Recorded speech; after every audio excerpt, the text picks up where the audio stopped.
ఏ రోజైనా నోటిఫికేషన్ వెలువడుతుంది అన్న వార్తలు ఉన్నాయి. ఏ సర్వేలు చేసినా రాష్ట్రంలో ఎన్నికల్లో తెలుగుదేశం పార్టీ జనసేన ఘన విజయం ఖాయమని వస్తూ ఉన్నాయి. ఇండియా టుడే సి ఓటర్ సర్వేలో కూడా తెలుగుదేశం పార్టీ జనసేన ఘన విజయం ఖాయం.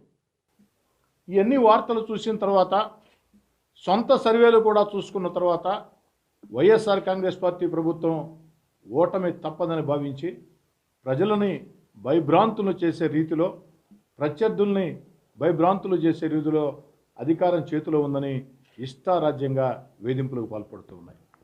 రాష్ట్రం అంతా కూడా ఎక్కడికక్కడ తెలుగుదేశం పార్టీ జనసేన కావచ్చు, లేదా కాంగ్రెస్ బీజేపీ, లేదా ఏ రాజకీయ పార్టీ అయినా సిపిఎం సిపిఐ అనేక ప్రజా సంఘాలని వేధిస్తున్న తీరు అన్నిటికీ మించి బరి తెగించి నిన్నటి రోజున నారాయణ మెడికల్ కళాశాలపై జరిగినటువంటి ఆ యొక్క సంఘటన, ఆ యొక్క వేధింపులు, నారాయణ మెడికల్ కళాశాలని, నారాయణ ఇంటిని, నారాయణ గారి ఇంటిని చుట్టుముట్టి కొన్ని గంటల పాటు వందలాది మంది పోలీసులు రకరకాల కారణాలతో వెంటాడి వేధించిన తీరు ప్రజలందరూ కూడా దీన్ని ముక్త కంఠంతో కులాలు మతాలు పార్టీలకు అతీతంగా ఖండిస్తున్నారు. పొంగూరు నారాయణ గారిని నైతికంగా దెబ్బతీయాలా, పొంగూరు నారాయణ గారిని మానసికంగా దెబ్బతీయాలా, పొంగూరు నారాయణ గారిని వేధింపులతో దెబ్బతీయాలని ఒక దుర్మార్గ ప్రయత్నమే వైఎస్ఆర్ కాంగ్రెస్ పార్టీ చేసిన ప్రయత్నమే ఈ యొక్క దాడులు అని చెప్పని తెలియచేస్తూ, ఇలాంటి దాడులకి రాష్ట్రంలో తెలుగుదేశం జనసేన కావచ్చు, వైఎస్ఆర్ కాంగ్రెస్ పార్టీని వ్యతిరేకించే ఏ ఒక్కరు కూడా ఇలాంటి దాడుల్ని లెక్క చేసే ప్రశ్నే లేదు. ఎంతకాలం వేధిస్తారు? ఎన్ని రోజులు వేధిస్తారు?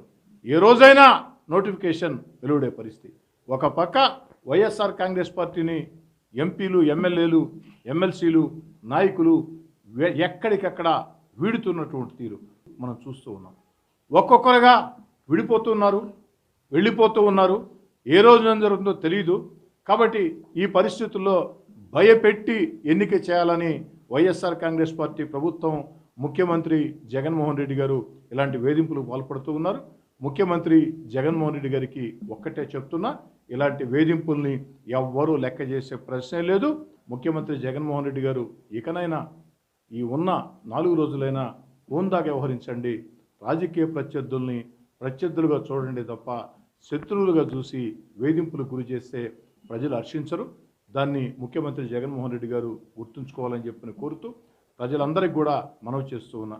ఈరోజు అధికార పార్టీ నాయకులు ఎక్కడికెక్కడ వేధిస్తున్న, వెంటాడుతున్న తీరు, ఈ పరిస్థితుల్లో ప్రజలందరూ కూడా ఇంకా రెట్టించిన ఉత్సాహంతో, ఎందుకంటే ఏ క్షణంలోనైనా నోటిఫికేషన్ వచ్చే అవకాశం ఉంది కాబట్టి ఇంకా కూడా ప్రజలంతా కూడా ముక్త కంఠంతో అండగా నిలవాలని, వైఎస్ఆర్ కాంగ్రెస్ పార్టీని వ్యతిరేకించే తెలుగుదేశం జనసేన ప్రజా సంఘాలకి అండగా నిలవాలని కోరుకుంటూ అధికారులకు కూడా చెప్తూ ఉన్నా, అధికారులారా ఇప్పుడు దాకా చేసింది చాలు. ఏ నిమిషంలోనైనా ఎన్నికల నోటిఫికేషన్ వచ్చే అవకాశం ఉంది. కాబట్టి మీరు కూడా వైఎస్ఆర్ కాంగ్రెస్ పార్టీ ప్రభుత్వ పెద్దలు చెప్పారని మీ అద్భుతమైన భవిష్యత్తుని చెరిపేసుకోవద్దు, నిష్పక్షపాతంగా వ్యవహరించండి. ఈ ప్రభుత్వం మళ్ళీ ఎన్నికల్లో వైఎస్ఆర్ కాంగ్రెస్ పార్టీ గెలిచే ప్రశ్నే లేదు. వైఎస్ఆర్ కాంగ్రెస్ పార్టీ ప్రభుత్వం రాదు.